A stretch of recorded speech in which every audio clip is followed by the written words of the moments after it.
الان اینا میان میگن که آجی طلبان میشد اینقدر خرج میشد، مردم ختم و خیرات میکنن اینقدر خرج میکنن، مردم عروسی میکنن اینقدر خرج میکنن. اولا به تو چه؟ به تو چه؟ وظیفه علماست که مردم رو بگن اسراف نکنید. کسی حق نداره برای مردم تعیین تکلیف بکنه که این کارو بکنید این کارو نکنید، الا که مخالف شریعت باشد، مخالف عرف جامعه باشد، ضرری به مردم برساند. طرف داره این کارو میکنه، اسراف نکنه، بکنه.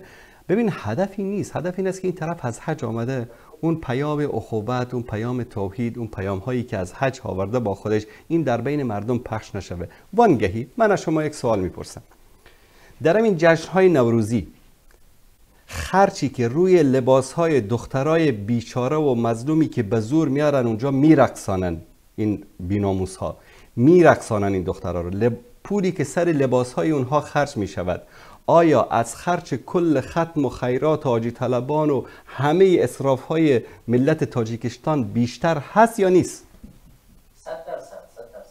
جشن خربوزه میشه، بله جشن خربوزه میشه که جشن تربوز میشه که جشن نمیدونم شفتالو میشه، جشن زردالو میشه. من میترسم فردا جشن کشمش و جشن هویج و زردک و سبزی و این چیزا را بندازد. در این جشن ها پول خرج نمیشه؟ این همه خرچی که در فقط نورافشانی و در آماده کردن این تالارهایی که این مراسم‌های مزخرفشان برگزار میکنن دولت، در اونجا پول خرج نمیشه؟ در شب سال نو، در این جشن‌های کریسمس، میلیون‌ها میلیاردها دلار در سراسر دنیا فقط آتشبازی نمیشه؟ اما سر مسلمان بیچاره که آمد بعد 100 تا برای او چیز میتراشن که این کارو بکن این کارو نکن. بابا جان این مسائل شخصی حقوقی انسان هاست، حکومت نباید در این مسائل مداخله بکنه مادامی که ضرری به جامعه و ضرری به حکومت نمیرسانه.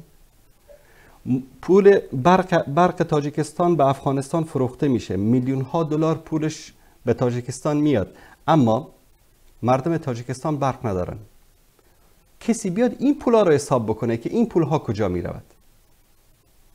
این همه زمین ها، معادن و جاهایی که به چینایی ها به مدت 100 سال کرایه داده شده است، فروخته شده است، درآمد این کجا می رود؟ آیا ملت تاجیکستان حساب خبر دارن، از کتاب خبر دارن، از این قراردادها خبر دارن که این پول ها کجا می رود، به جیب کی می رود، کجا خرج می شود، کی می برد، کی می خورد؟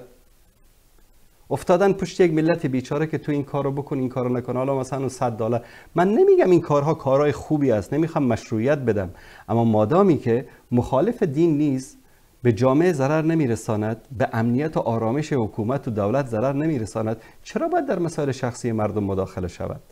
اصلا دولت بیاید از این پولهای کلانی که از پروژه های بزرگ میلیونی میلیاردی میاد، از این باید به مردم پاسخ بدهد.